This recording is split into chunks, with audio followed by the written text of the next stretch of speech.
You're presented with a grim reality that forces you to act and has no sympathy for the weak. What do? Do you harden your heart to match your environment? Or do you nurture benevolence and bonds to show you're still human? Today, we're going to take a look at the Last of Us series to see what the protagonist Joel needs to overcome his internal struggle.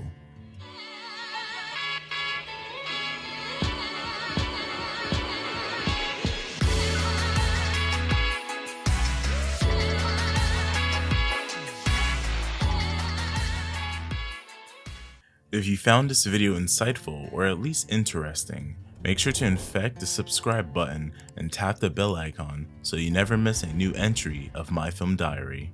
And with that, let's get on with the video. Joel and Ellie, a pair connected through the harshness of the world they live in, are forced to endure brutal circumstances and ruthless killers on a trek across a post-outbreak America.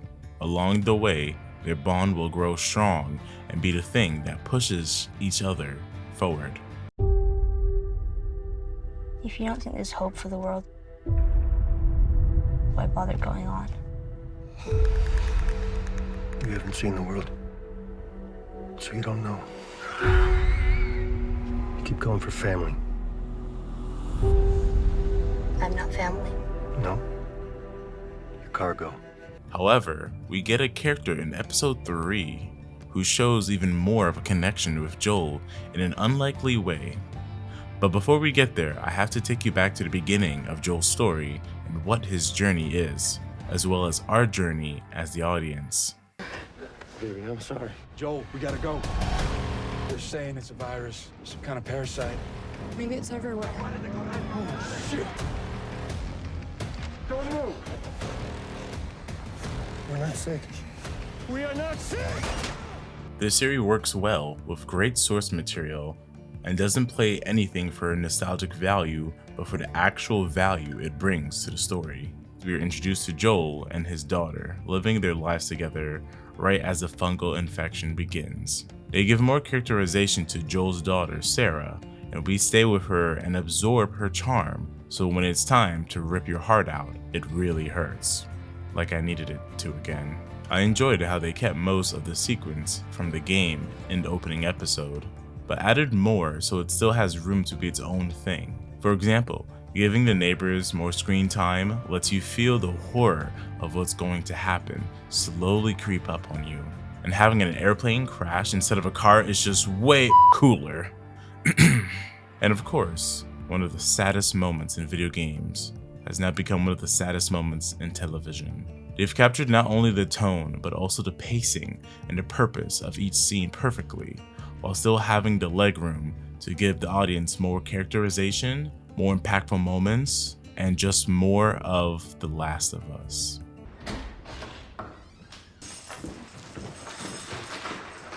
Count slowly and clearly from 1 to 10. 1, 2, 3, 4. Slowly and clearly. 1, 2, 3, 4, 5, 6, 7, 8. You. So far, it seems as though each episode, although continuing a singular storyline, that of Joel and Ellie's, also serves individual purposes. Episode 1 is to hook you in and take you on a journey into Joel's story. Episode 2 feels more like an educational episode, where they give us insight on how the cordyceps may have begun, and how some governments responded to it. We also get more insight on how this world works, what it looks like outside the safe zone, and how the threat looks like and how the threat functions, which is slightly different from the video games. In the games, spores was a major problem and they had to wear gas masks to counteract it. However, in the show, getting bit seems to be the main way of infection. Episode 3, however, serves as one of the greater purposes this series is trying to say. Episode 3 begins right after Joel loses Tess. Although he tries to hide how much he cared for Tess, we can see he truly cared for her. Ellie tells him not to blame her. It was their choice to take her with them. He and Ellie continues on their journey, and we get some characterization from both of them beginning to create their bond. She asks about what it's like to fly in an airplane, and he explains how uncomfortable and expensive it was. But she replies with, "You get to fly in the air." Something she would probably never be able to do in this day and age. Joel's before the outbreak every day is nothing more than legend to Ellie now, and she indulges in them, and Joel doesn't seem to mind telling her about it. Get shoved into a middle seat, pay $12 for a sandwich. Dude, you got to go up in the sky. Yeah, well, so did they.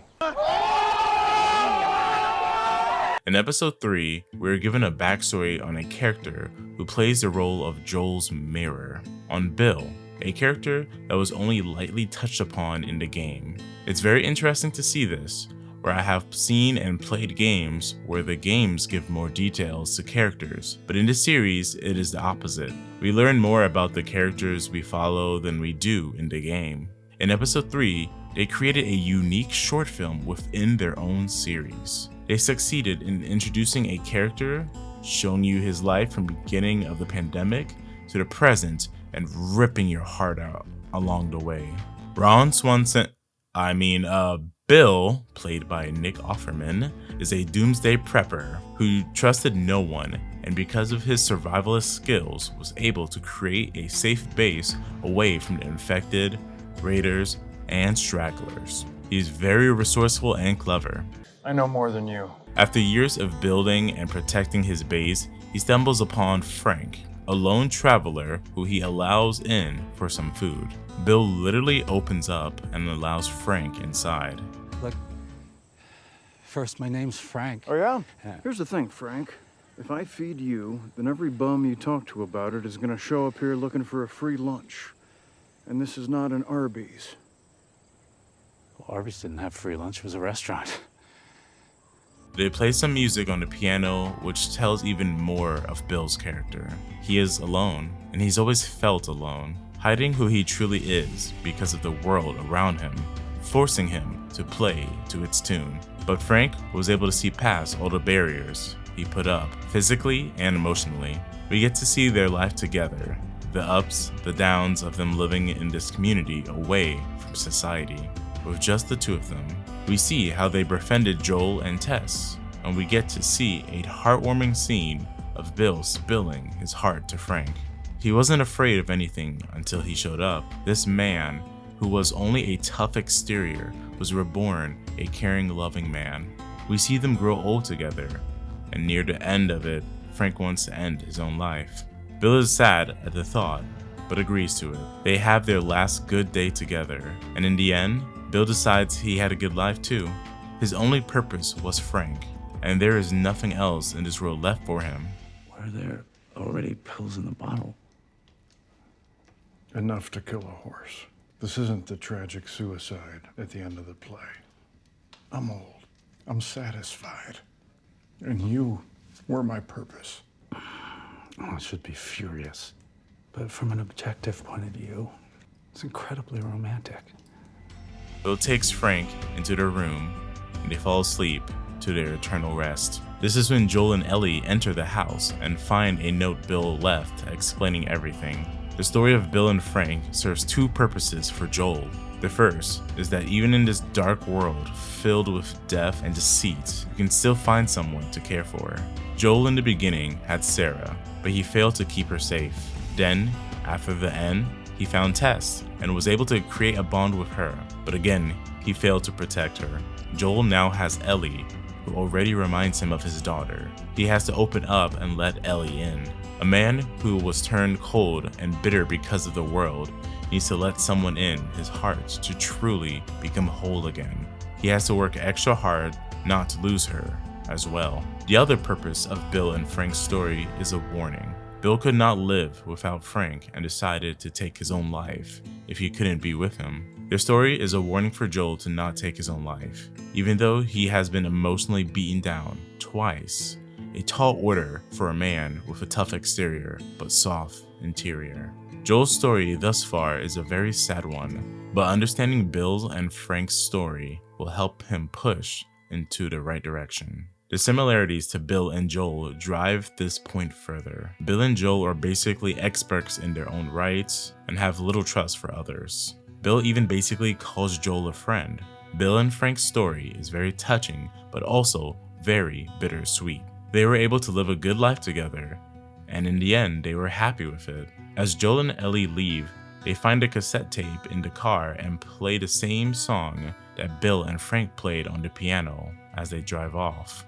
Ellie makes a comment about the music, but says it's better than nothing, showing that having a bond with someone in this lonely world is better than having nothing at all. The only thing to truly conquer in this grim reality is the benevolence and bonds we make with others, to prove we are still human. Oh, man. It's better than nothing.